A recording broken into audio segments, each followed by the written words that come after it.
But that night, there was a big and blustery storm.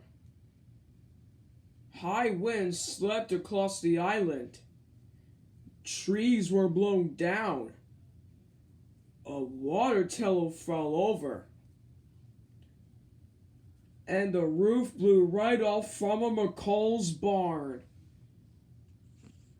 Emily was very pleased to be safe and warm in her cozy shed.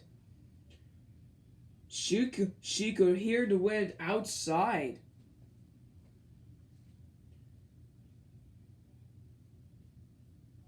But the next morning, Emily could not believe her eyes. The storm had made a terrible mess. Farmer McCall was looking at the damaged barn. The baby cats were looking at the fine night. I must fix the roof right away. But Farmer McCall didn't have any timber for the roof, so he telephoned Sir Topham Hatt.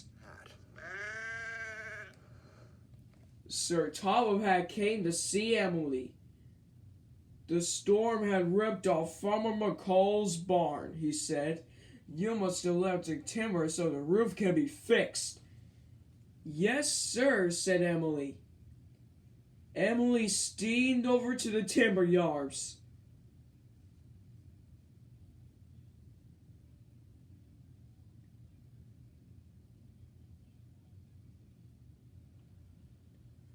She buffered up to the timber wagons and raced off for Farmer McCall's as fast as she could. But the storm had done as Claus likes was when it works. Workmen and trucks are clearing winches and blocks from the tracks. Emily wanted to go quickly, but she couldn't go at all. Bother, said Emily crossly. Trevor and the workmen tried to move the tree, but moving was taking a long time. Hurry up, Emily puffed impatiently. You must work harder. And she blew her whistle. Wah, wah, wah, wah, wah, wah, wah. Trevor was working as hard as he could. At last he pulled the tree off the track. But Emily didn't say thank you to Trevor. All she said was, about time!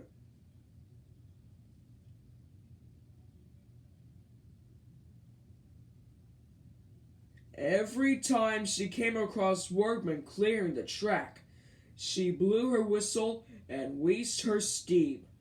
This made the workmen cross, but Emily thought it made them work harder. Then Emily came across a falling water tower. It crashed onto her line. Oh no, she cried. Elizabeth was helping the workmen push the tower off the track.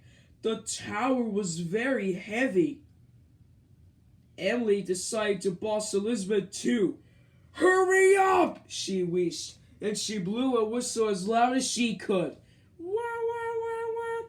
Not if you ask like that, said Elizabeth crossly.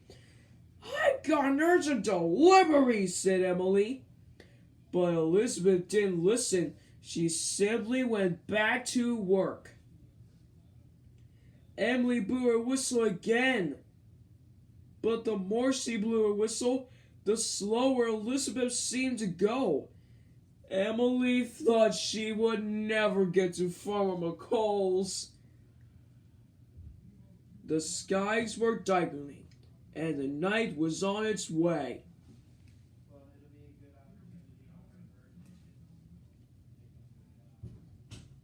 Thomas arrived bringing more surprise.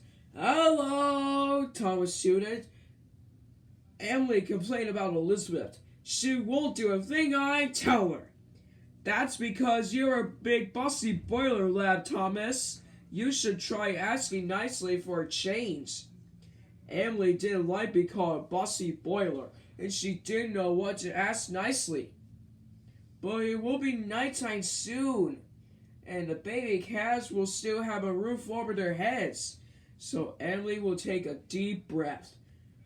I'm sorry I was rude, but can you help me get to Farmer McCall's? Please? It's the time to the baby calves. Elizabeth smiled. Why, certainly, she puffed. I'll get your track clear in no time. Emily was surprised. Thomas was right.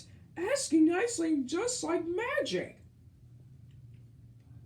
Elizabeth pushed with all his puff. The tower was very heavy, but with a mighty heave, the track was cleared. Thank you, cried Emily, and she steamed off as fast as she could. It was nearly bedtime. Emily knew the bad guys will be getting cold. So whenever it gets something from the track, she took a deep breath and said please to Harvey.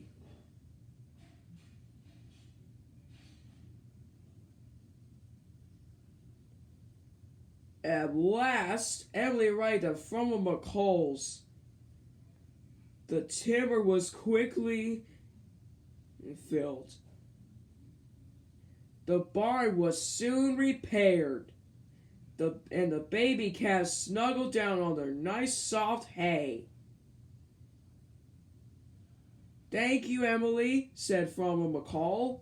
The calves will be nice and warm now. Emily was pleased. She had arrived all time. Asking nicely was all. She had no